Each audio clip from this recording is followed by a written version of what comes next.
이사야 65장 17절에서 25절까지의 말씀 우리 한 절씩 교독합니다. 보라, 내가 새 하늘과 새 땅을 창조하나니 이전 것은 기억되거나 마음에 생각나지 아니할 것이라. 너희는 내가 창조하는 것으로 말미암아 영원히 기뻐하며 즐거워할지니라. 보라, 내가 예루살렘을 즐거운 성으로 창조하며 그 백성을 기쁨으로 삼고, 내가 예루살렘을 즐거워하며 나의 백성을 기뻐하리니 우는 소리와 부르짖는 소리가 그 가운데에서 다시는 들리지 아니할 것이며, 거기는 날수가 많지 못하여 죽는 어린이와 수완이 차지 못한 노인이 다시는 없을 것이라.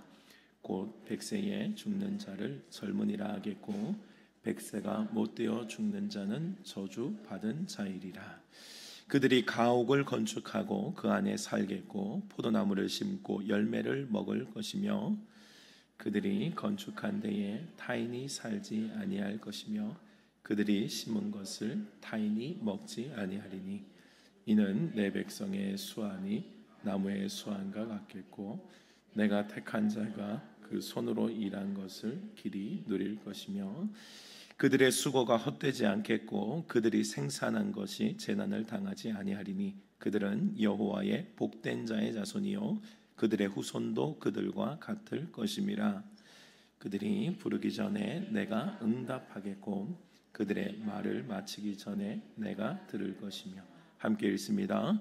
이리와 어린 양이 함께 먹을 것이며 사자가 소처럼 짚을 먹을 것이며 뱀은 흙을 양식으로 삼을 것이니, 나의 성산에서는 해함도 없겠고 상함도 없으리라.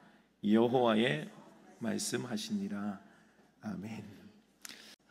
우리 오늘은 부활주일입니다. 여러분들, 기독교인들, 우리 그리스도인들에게 가장 중요한 것이 있다면 우리에게는 부활입니다. 우리에게 부활이 없다면 모든 것들이 다 헛돼요. 우리의 열심, 우리의 충성, 우리가 찬양을 준비해서 올려드리는 모든 것 다 헛됩니다. 부활이 없다면요. 고린도전서 15장에서 말씀하고 있습니다. 그리스도께서 만일 다시 살지 못하였으면 우리의 전파하는 것도 헛것이요 또 너희 믿음도 헛것이라. 모든 것들이 다 헛돼요. 뭐가 없으면? 부활이 없으면요. 그러나 우리 예수님께서는 부활하셨음을 믿습니다. 아멘. 우리 주님께서는 부활하셨습니다. 그 부활하셨기 때문에 우리 모든 것들은 의미가 있는 거예요. 모든 우리의 충성, 우리 모두의 걸음, 우리 모두의 섬김, 헌신, 모든 것들이 의미가 있어요.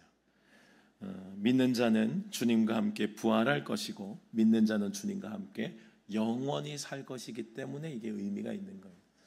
이 땅에서 우리가 한 모든 주님을 향한 열심, 충성, 주님을 향한 우리의 모든 것들이 다 이 땅에서 계수가 되지 않습니다. 주님 앞에 갔을 때 진정한 모든 계수가 끝나는 거예요. 그때, 그날, 주님과 함께하는 그날, 그 시간에 우리는 그것을 보며 달려가는 사람들이에요. 이 확신이 충만한 우리 모두가 되기를 주님의 이름으로 축복합니다. 여러분들, 그래서 부활을 믿는 자들은요, 부활을 믿는 자답게 사는 거예요. 부활을 믿는 자답게는 어떤 의미입니까? 이 땅이 전부가 아님을 아는 거예요. 세상 사람들은 죽음이 끝이니까, 그 죽음이 끝이니까 어떻게든 이 땅에서 승부를 봐야 돼요.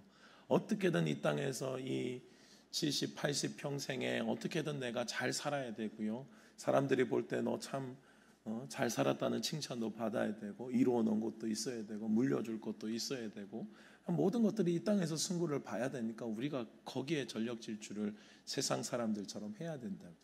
그러나 우리는 그게 아닌 거예요. 부활을 믿는 사람들은 세상과 절대로 타협할 수가 없습니다.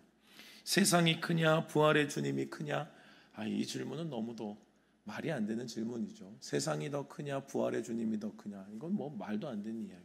마치 비유하자면 도깨비 방망이가 크냐, 도깨비 방망이로 두드려 놓은 금, 은이 크냐, 이거랑 똑같은 거예요.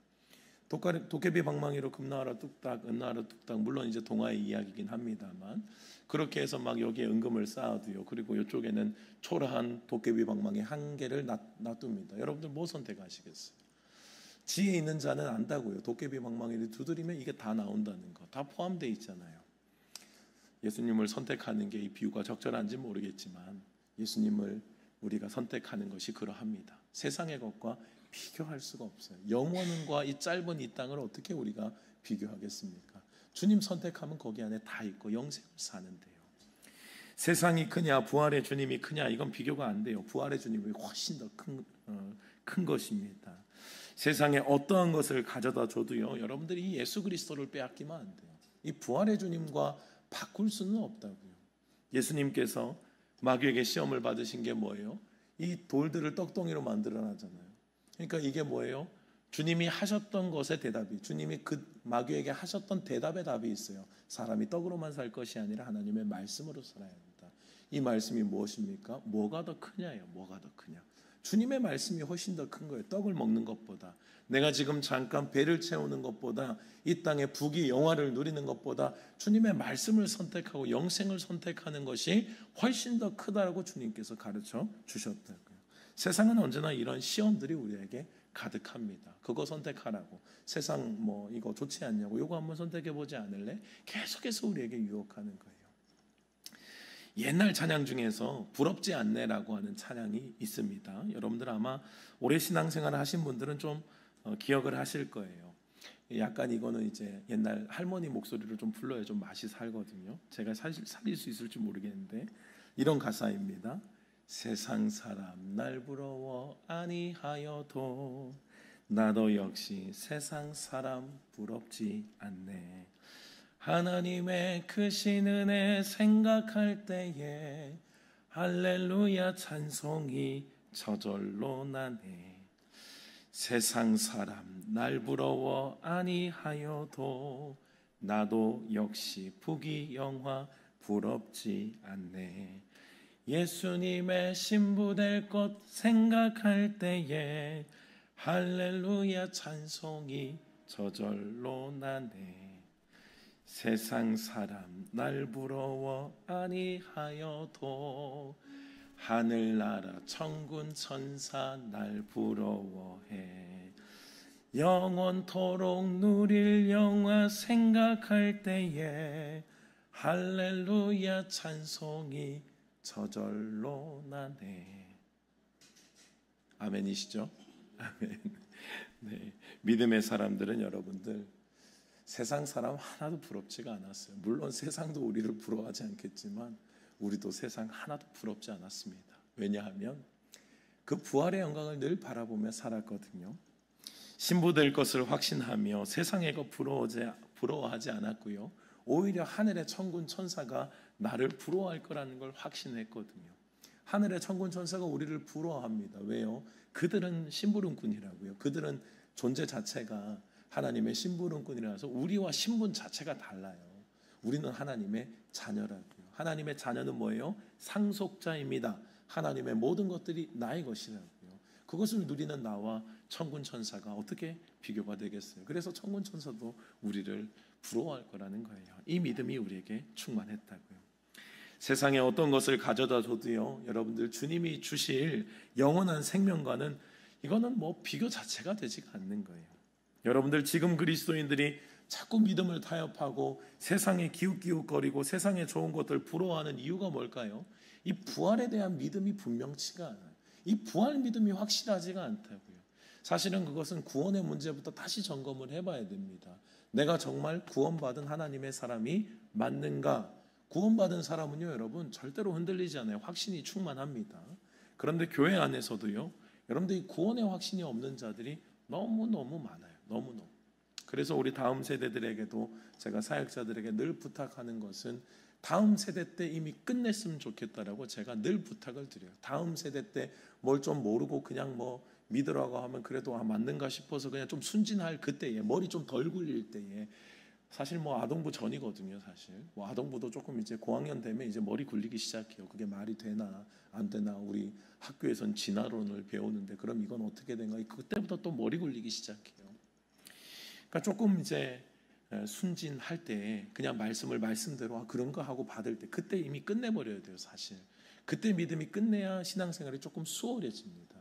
안 그러면 이제 좀 크게 되면 이제 머리가 이제 굴러가기 시작하면 안 믿어지는 거 어떡하겠어요. 이게 하나님의 좀 특별한 은혜가 필요하다. 그러니까 우리가 신앙의 연수는 계속 이제 뭐 3대입니다, 4대입니다. 이제 신앙의 연수는 올라가는데 이 구원의 확신이 신앙의 연수에 비해서 확신이 없어지는 것이 우리에게 얼마나 좀 많은지 몰라요. 이게 우리 한국교회의 참 큰 문제 중에 하나입니다. 주님께서 나를 구원하시고 내가 그 구원의 주님과 함께 부활할 것이란 이 구원의 확신과 부활의 신앙이 우리에게 충만해야 되는 거예요. 이 땅이 전부인 줄 알고 사는 사람들처럼요, 여러분들 자꾸 이 땅을 부러워해서는 안 돼요. 우리는 지금 보고 달려가는 곳이 다르다고요. 세상 사람들이 이 땅에서 어떻게든 승부를 봐야 되잖아요. 그러나 우리는 아니라요. 우리는 영원한 나라가 우리 진짜 승부처라고요. 그래서 우리는 그날이 가까이 올수록 우리는 더 기대가 되고 더 사모할 수 있는 거예요. 아, 이제 드디어 이제 주님 만날 때가 왔구나. 이제 더 이제 내가 이 땅에서 이제 내가 정말 주님만 바라보며 눈물 흘리고 인내했던 모든 시간들을 결산할 때가 왔구나. 이 땅에서 내가 수고하며 주님의 말씀을 붙잡고 살아갔던 사람들은 기대가 되는 것이고, 이제 다가올수록 세상만 보고 산 사람들은 이제 불안해지기 시작하는 거예요. 여러분들, 그때에 그날에 우리는 자신이 있어야 돼요. 그 날을 보고 우리가 살아가는 것이 그리스도인이기 때문에 자신이 있어야 됩니다. 몇 달 전에 함께 청년부 생활을 같이 했던 이제 자매의 그 오빠가 갑자기 위독하다라고 하는 연락을 받았어요. 뭐 저랑 같이 청년 생활을 했으니까 뭐 그 친구도 뭐 40대 전후가 될 거고, 그 친구의 오빠라고 해봐야 뭐 40대 한 중반 정도 되지 않았겠습니까? 나이가 많지 않아서 참 마음이 아팠습니다.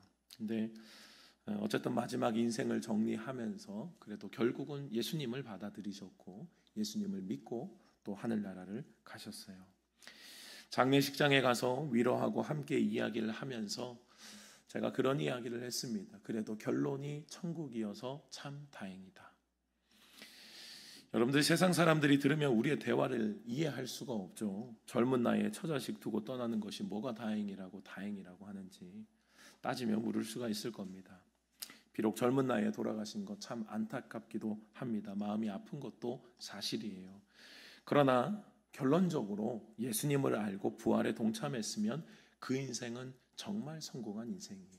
정말 진심으로 성공한 인생. 왜요? 이 땅에서의 시간이 비록 짧았지만 그러나 영원한 세계의 영원한 행복을 누릴 수 있는 이 예수님을 만났다는 것은 너무너무도 이 땅에서의 최고의 선택이자 축복임이 분명하기 때문입니다.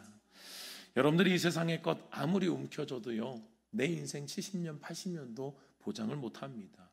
뭐 길어봐야 세상의 것 나를 보장해 준다고 한들 뭐 한 100년 보장해 줄까요? 뭐 한 살부터 보장해 준다고 한들.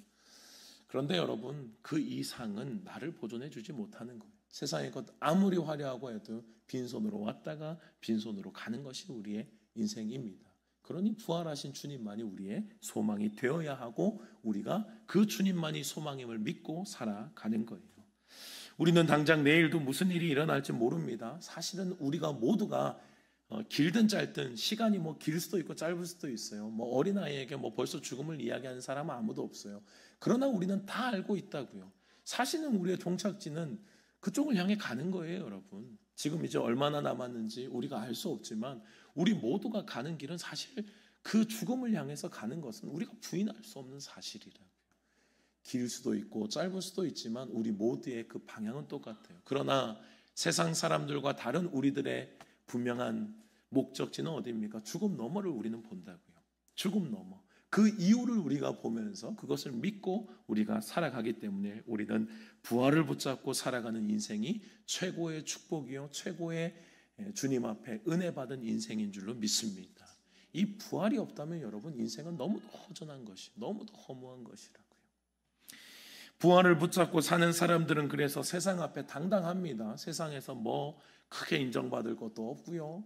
뭐 나를 인정해달라, 뭐 내가 뭐 화려해, 뭐 그런 필요도 없어요. 주님 앞에서 사는 거예요. 이 부활을 보는 사람들은 주님 앞에서 산다고요. 세상 사람들의 인정도, 세상 사람들의 칭찬도 부질없는 거예요. 세상에서 인정하면 어떤데요? 그거 해봐야 100년 아니겠어요? 뭐 후대가 나를 기억해준다, 뭐 그렇게 기억해주면 고맙죠. 근데 그게 내가 이 세상을 떠난 뒤에 그렇게 무슨 큰 의미가 있겠어요? 이 땅에서의 모든 것들은 우리가 짧은 인생을 살아가는 것이고 이 땅의 모든 것들은 유한한 것이라고요. 부활을 붙잡고 사는 사람들은 모든 인생의 목표와 방향이 주님께 겨냥되어 있는 거예요. 세상에 말하는 성공의 비굴한 자들이 아니라 하나님의 말씀 앞에 성공을 구하며 살아간다고요. 어떻게든 주님 말씀 앞에서 순종하고 이것을 유산 삼아서 내가 주님 앞에 가는 것을 꿈꾼다고요. 여러분들 주님 앞에 갈 때 아무것도 세상의 것 붙잡고 갈 수 없습니다. 주를 위해 쓴 것만 남는 거예요. 주를 위해 쓴 나의 시간, 주를 위해 쓴 나의 충성, 주를 위해 흘린 나의 눈물, 주를 위해 흘린 내가 전도한 영혼들, 그것들만 남아, 그것들만 내가 들고 주님 앞에 서는 거라고요. 그것 주님 앞에 설 때 내가 가져갈 것이 있어야죠. 세상에 것만 움켜쥐고 살았는데 주님 앞에 도대체 뭘 들고 가겠습니까, 여러분? 세상에서는 나를 인정받아야 합니다. 세상에서는 많이 가지는 것이 성공이에요. 그러나 부활을 믿는 사람들은요, 모든 것을 주님 앞에 두고 우리의 인생, 서로의 인생을 평가하게 되어 있는 겁니다. 주님을 만날 그때에 내가 주님 앞에 가져갈 것이 있는가? 내가 주님 앞에 나의 삶을 올려드리며 순종하며 걸어갔는가? 이것이 우리의 인생에서 너무도 중요한 승부처라고요. 그러니 세상에 비굴할 것도 없고요, 세상이 나를 알아줄 것도 없어요. 그냥 주님 보면서 묵묵히 걸어가면 되는 것입니다. 인생이 단순해져요. 그저 하나님께서 나에게 명령하신 말씀만 붙잡고 순종하는 삶만 살아가는 것, 걸어가면 되는 거예요. 여러분들 믿음의 사람들은 모두 이러한 삶을 살았습니다. 단순하게 주님의 말씀만 붙잡고 산 거예요.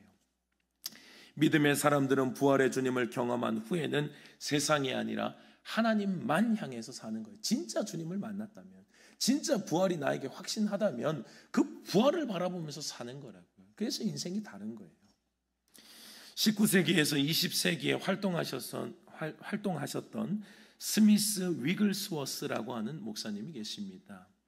이분은 가난한 가정에서 태어나서요, 어릴 때 제대로 글도 배우지 못하시고 말도 어눌한 백항공 출신이셨어요. 그러나 이분이 48살에 성령을 경험합니다. 성령님을 체험해요. 이때가 1907년이라고 하더라고요. 인상 깊었던 것이 우리가 1907년에 평양 대부흥이 있었잖아요. 근데 그때 이제 영국에는 그분에게 하나님의 또 성령이 또 임하셨던 것 같아요. 그 후로 그는 강력한 성령에 사로잡혀서 아주 단순하게 주님의 말씀에 믿기만 하라고 하는 이 단순하지만 이 믿음 때문에 모든 것들이 이루어진다는 이 단순한 믿음을 증거하고 또 많은 기적을 나타내면서 이 땅의 부흥사로, 그렇게 하나님의 말씀을 증거하는 자로 영국의 놀라운 부흥을 이끄는 사역자로 활동을 하십니다. 이분의 삶에 얼마나 많은 기적이 일어나는지 몰라요. 저도 얼마 전에 이분을 또 우연히 좀 알게 되어서 좀 관심이 생겨서 그분의 책을 지금 또 좀 읽고 있습니다만, 죽은 아이가 소생하는 일도 있었고요, 말기 암 환자들이 치유를 받는 일들은 부지기수였고요, 아내가 세상을 떠날 때에도 아내의 영혼을 또 주님의 이름을 불러요, 또 살려냅니다. 그러고 난 다음에 아내는 또 투정을 부려요. 왜 나를 살렸냐? 나 지금 주님 안에 평안히 안겨 있는데 왜 그러냐? 그래서 대화를 좀 하다가 이제 평안히 가라고 하고 또 보냈다는 그런 또 일화가 있습니다. 목발을 짚고 다리가 없는 의족을 그렇게 만들어서 살아가고 있는 목사님에게 가서 신발을 맞추라고 이야기를 해요. 이게 무슨 말입니까? 의족을 만들어서 살아가고 있는 다리가 없는 분에게. 근데 그분이 목사님이셨거든요. 그분도 고민을 하다가 주의 종이 시킨 대로 하라는 주님의 음성이 들려서 이제 구두가게를 갑니다. 그리고 신발을 맞춰달라고 해요. 그러면 사이즈 한번 재봅시다 하고 사이즈를 보는데 발이 없잖아요. 그래서 당황하고 있으니까 그냥 사이즈는 이걸로 주고 그리고 색상은 뭘로 해달라. 그러고 그냥 이야기를 하고 나중에 신발에 그 의족을 넣는데요, 거기에 진짜 발이 생겨버렸대요. 두 발 다. 여러분들 이게 믿겨지십니까? 근데 실제로 그런 일이 일어났다는 거예요. 드라마틱한 많은 기적들이 일어났기 때문에 여러분, 그 시대는 물론이고 후대에도 이것이 좀 이제 좀 은사주의나 이런 모든 것들을 조금 이제 안 좋게 보시는 분들도 비판도 있습니다만, 그는 전혀 개의치 않았어요. 그저 단순한 믿음으로 걸어가는 거예요. 여러분들 믿는 자에게는 반드시 이러한 생명의 역사가 나타났고요, 지금도 여전히 믿는 자에게 이러한 생명의 역사가 나타날 줄로 여러분들 믿으시기 바랍니다. 이 모든 근거는 어디에서 시작해요? 예수님이 부활하셨기 때문에 가능한 거예요. 예수님이 말씀하셨습니다. 믿는 자들에게 이런 표적이 따르리니 곧 그들이 내 이름으로 귀신을 쫓아내며 새 방언을 말하며 뱀을 집어올리며 무슨 독을 마실지라도 해를 받지 아니하며 병든 사람에게 손을 얹은 즉 나으리라 하시더라. 여러분들 이 말씀은요, 예수님께서 부활하신 후에 제자들에게 마지막 복음을 증거하라는 말씀과 함께 그들에게 약속해 주신 거예요.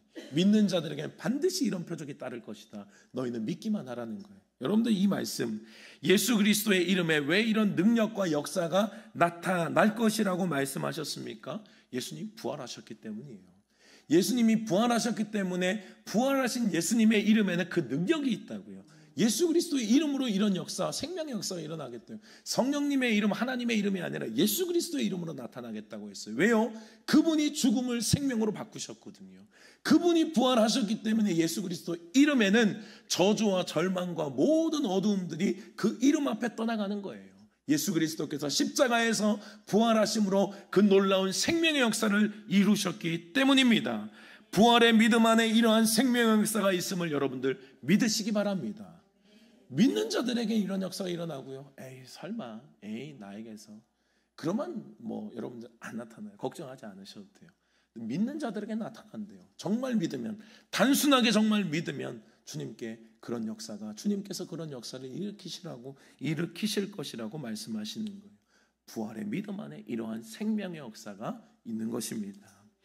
오늘 이사야 65장의 말씀에서는 분명히 말씀합니다. 보라 내가 새 하늘과 새 땅을 창조하시겠대요. 이전 것은 기억되거나 생각나지 아니할 것이라고 말씀하십니다. 내가 창조하는 것으로 너희는 영원히 기뻐할 것이라고 말씀해 주셨어요. 여러분들 우리가 부활주일에 이 말씀을 나누는 것은, 부활주일에는 보통 신약의 예수님 부활하신 본문을 많이 나누거든요. 그런데 이 구약의 이 본문을 우리가 함께 나누는 것은요, 새하늘과 새 땅을 창조하시는 이 은혜는요, 부활의 주님으로 완성되기 때문임을, 그 부활의 주님께서 완성하셨고 또한 완성시키실 것이기 때문임을 여러분들 기억하시기 바랍니다. 이 새하늘과 새 땅의 역사는 이 예수 그리스도로 완성이 되는 거예요. 예수 그리스도의 부활로 완성이 되는 거라고요. 예수 그리스도의 죽으심과 부활은 아담 이후로 모든 것들이 파괴되고 죽은 우리를 향하신 새 창조의 역사를 주님께서 말씀하시는 거예요. 이전에는 죄와 죽음에 갇혀 살아야 했습니다. 아담 이후로 우리는 모두는 절망입니다. 그런데 또 구약에는 어때요? 그림자와 같은 제한된 또 구약의 제사의 방법으로 근근히 막 겨우겨우 살아갈 수 있었잖아요. 그러나 하나님께서는 우리에게 약속하신 새 창조의 역사는 무엇입니까? 모든 것을 근본적으로 바꾸시는 거예요. 여러분들 창조가 뭡니까? 무에서 유를 창조하는 거예요. 뭐 조금 변형시키는 것은 뭐 유전자 조작이나 이런 것처럼 변형시키는 것을 창조라고 하지 않아요. 창조는 없는 것에서 있는 것을 만드는, 그것을 진짜 창조라고 한다고요. 아무것도 없는 상태에서 새롭게 만드는 것입니다. 주님이 우리에게 그렇게 하겠다는 거예요. 우리를 있는 상태에서 바꾸는 것이 아니라 완전 새롭게 창조하시겠다는 거예요. 이것은 하나님만이 하실 수가 있는 겁니다. 예수님의 죽으심과 부활을 통해 우리를 그렇게 창조하셨음을 여러분들 믿으시기 바랍니다. 부활이 우리에게 이루어지면요, 우리에게 새 창조가 일어난다니까요. 이전 것은 기억되지 않고요, 오직 새 것으로 주님께서 새 창조의 역사를 우리의 삶에 일으켜 주시는 것입니다. 그래서 주님께서 새 창조가 임한 사람들에게 약속하신 축복이 있어요. 부활을 믿고 살아가는 완전히 뒤집어진 사람들에게, 새 창조가 일어난 부활의 사람들에게 주님이 약속하신 것, 오늘 본문을 보면요, 먼저는 영원히 기뻐하며 즐거워할 것이다 라고 하는 약속입니다. 여러분들 부활을 경험한 사람들, 새 창조가 이루어진 사람들은요, 예수 그리스도 안에서 이 기쁨을 빼앗기지 않을 것입니다. 예수 그리스도 안에서 이 기쁨을 빼앗기지 않을 것이라는 것이 세상에서 어려움이 없다는 이야기가 아니에요. 세상에서 우리가 위기를 만나죠. 어둠의 골짜기, 죽음의 골짜기를 만나기도 합니다. 그러나 우리에게 기쁨을 빼앗길 수는 없는 거예요. 우리에게 기쁨을 빼앗을 수는 없어요. 왜요? 그때에도 주님의 지팡이와 막대기가 우리와 함께 하시기 때문에 우리에게는 주님의 기쁨이 우리는 빼앗기지 않고 그때에도 영원한 기쁨이 우리에게 충만한 것입니다. 우리의 삶의 결과는 이미 부활이에요. 이미 우리의 삶의 결론은 나 있다고요. 그것을 빼앗기지 않는 거예요. 우리 삶의 결론이 이미 부활인데, 이미 끝나 있는데, 우리 인생이 죽음이 아니라 우리의 결론이 부활로 끝이 나 있어요. 이미 결론이 나 있다고요. 주님 없는 인생은 결론이 나 있어요. 뭘로요? 죽음으로 결론이 나 있어요. 뭐 용을 쓰고 뭐 인생의 어떤 삶을 살든 결과는 똑같습니다. 다 죽음이에요. 그런데 우리의 삶은 부활을, 새 창조가 우리에게 임하여지면요, 우리의 결과도 정해져 있어요. 죽음이 아니라 우리에겐 부활이라고요. 영원한 부활이 우리에게 있기 때문에 어떠한 세상의 어려움 가운데서 우리는 넉넉히 이기며 기쁨을 빼앗기지 않을 수 있는 겁니다.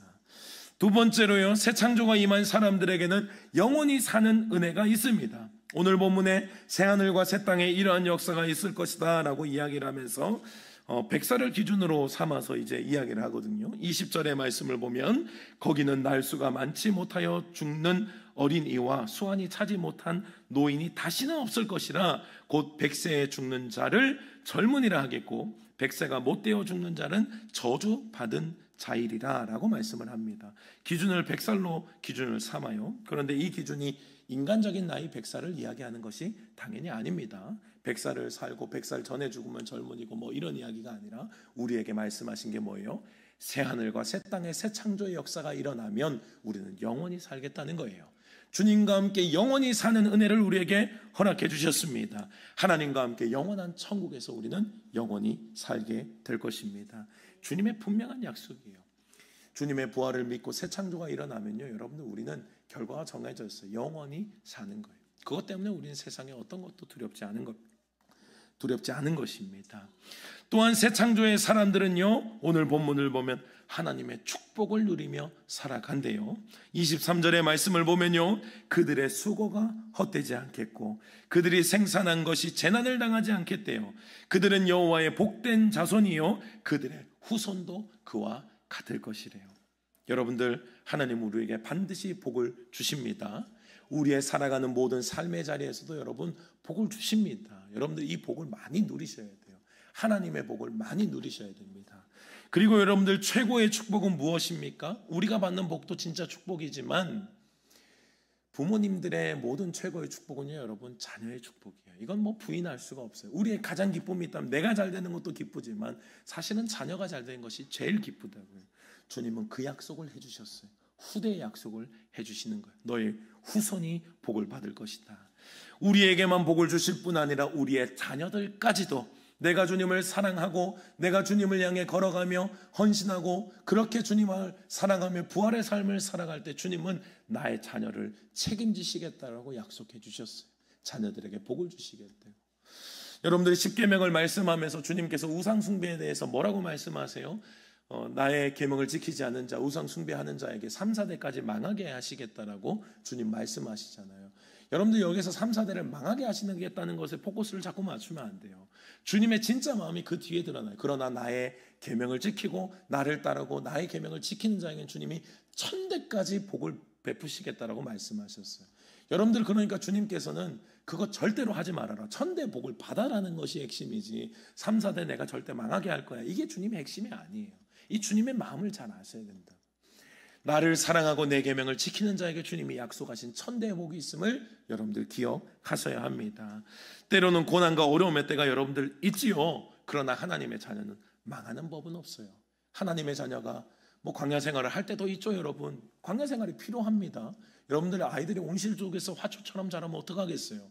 이 험악한 세상을 온실 속의 화초로 자랄 수 있으면은 뭐 그렇게 뭐 잘 살아갈 수 있으면 좋겠습니다만 세상이 그렇게 만만하지가 않잖아요. 그러니까 자녀들에게도 필요한 게 뭐예요? 때로는 야성이 필요한 거예요. 때로는 이겨낼 수 있는 힘이 필요한 거예요, 여러분. 때로는 작은 바이러스를 감염되는 게 필요해요. 왜요? 더 큰 바이러스를 이기기 위해서는 작은 바이러스 감염돼서 내 안에 면역이 생기는 게 필요하다고요. 그러니까 모든 과정은 하나님의 축복의 자녀들에게는 그런 과정을 겪게 하시는 거예요.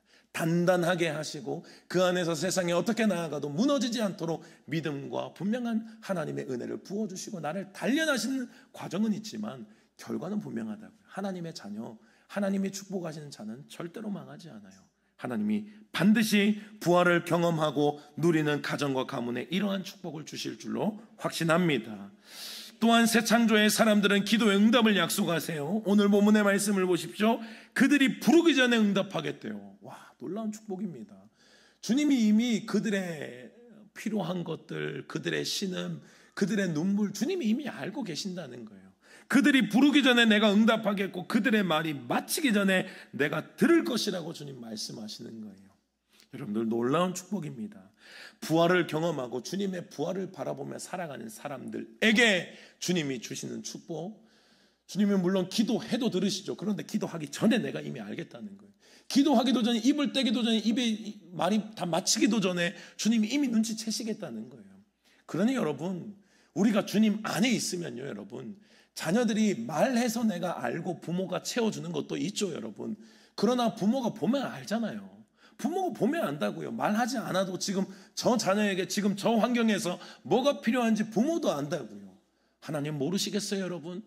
주님의 부활을 경험하고 부활을 살아가는 예쁜 자녀들에게 그렇게 주님의 부활을 살아가겠다는데 주님이 그 자녀들의 필요를 모르시겠냐고요, 여러분. 하나님이 그거 약속해 주시는 거예요. 내가 반드시 채울 것이다. 내가 너희가 그 말이 끝나기도 전에 내가 어떻게든 준비하고 있을 것이다. 부활을 믿고 살아가는 사람들에게 주시는 분명히 약속의 말씀임을 확신하시기 바랍니다. 내가 생각하는 타이밍은 아닐 수 있어요, 여러분. 내가 생각하는 타이밍이 틀릴 수 있죠. 우리는 항상 거기에 좌절하고 실망한다고요.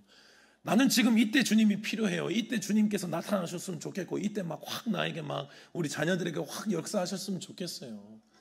근데 그렇게 되지 않을 때 우리의 마음에 실망감이 있잖아요. 내가 생각하는 타이밍은 아닐 수가 있어요. 그러나 부활의 자녀가 올려드리는 기도에 하나님은 반드시 응답하십니다. 하나님의 때에, 가장 적절한 때, 나를 하시고 나의 자녀를 하시고 나의 환경을 하시는 주님의 은혜 앞에 가장 적절할 때 주님은 가장 좋은 곳으로 응답해 주실 것입니다. 여러분들 누구 안에 있어요? 부활의 주님 안에 이 모든 축복이 있음을 믿으시기 바랍니다. 부활의 주님과 함께하면 여러분들 이런 축복을 받는 거예요. 여러분들이 이런 축복을 여러분들의 삶에서 마음껏 누릴 수 있기를 축복합니다. 이 부활의 주님만 붙잡고 승리할 수 있기를 축복합니다.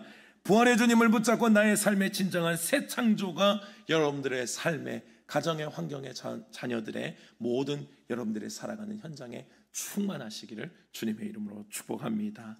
우리 부활주일에 이 주님의 우리에게 주시는 부활의 확신과 기쁨이 충만하여 세상을 향해서 여러분 부활의 자녀답게 살아가십시오. 그렇게 살아가는 여러분들, 우리의 모든 삶 가운데 하나님의 필요를 채우시는 은혜가 여러분들의 삶에 반드시 경험되게 될 것입니다. 주님 살아계셔서 우리와 함께 하심에 감사를 드립니다. 그 부활의 주님 안에서 우리 모두는 새 창조된 우리 한 사람 한 사람을 주님 앞에 고백하며 나아가오니 주여 우리의 믿음의 고백을 기쁘게 받아 주시옵소서. 부활의 자녀로서 주님 앞에 믿음을 고백하고 나아갈 때에 삶의 자리마다 부활의 자녀다움이 우리 안에 충만할 수 있도록 도와주시고, 주님은 분명히 말씀하셨습니다. 믿는 자들에게 이런 표적이 따를 것이라고 주님 말씀하셨사오니 놀라운 약속하신 표적을 믿음 있는 자에게 부활을 살아가는 삶의 자리마다 그 기적이 우리의 삶의 현실이 될 수 있도록 주여 은혜 베풀어 주시옵소서. 우리의 삶의 모든 어두움들을 부활의 주님께서 거두어 주시고, 주님 살아계시기에 나의 모든 어둠과 절망과 조주는 주님 끊으셨습니다. 생명으로 주님께서 우리에게 허락하셨사오니 그 주님과 동행하며 이 땅에서도 또 영원한 삶과 행복을 누리는 우리 모두가 되게 하여 주시옵소서. 우리 이제 부활을 경험하고 기쁨의 50일을 살아갈 때에 하나님, 고난당하신 주님이 우리에게 본론이 아니라 승리하신 주님이 본론임을, 그 주님을 붙잡아야 함을 우리가 잊지 않고 날마다 삶의 자리마다 하나님 기쁨과 행복의 하나님의 역사가 충만하도록 잘되는 역사와 은혜 베푸시고 복 주시는, 또한 우리의 자녀들의 삶 가운데 책임지시는 하나님의 약속이 우리의 삶 가운데 분명히 이루어지는 은혜가 있도록 축복하여 주시옵소서. 모든 어두움들 제하시고 주님 안에 기쁨과 즐거움이 넘쳐나는 우리가 되게 하여 주시옵소서.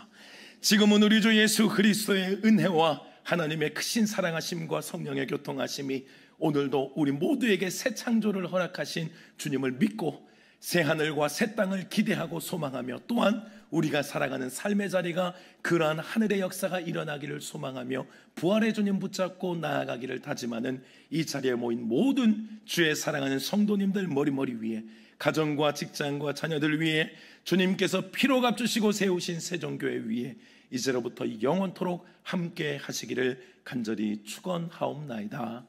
아멘.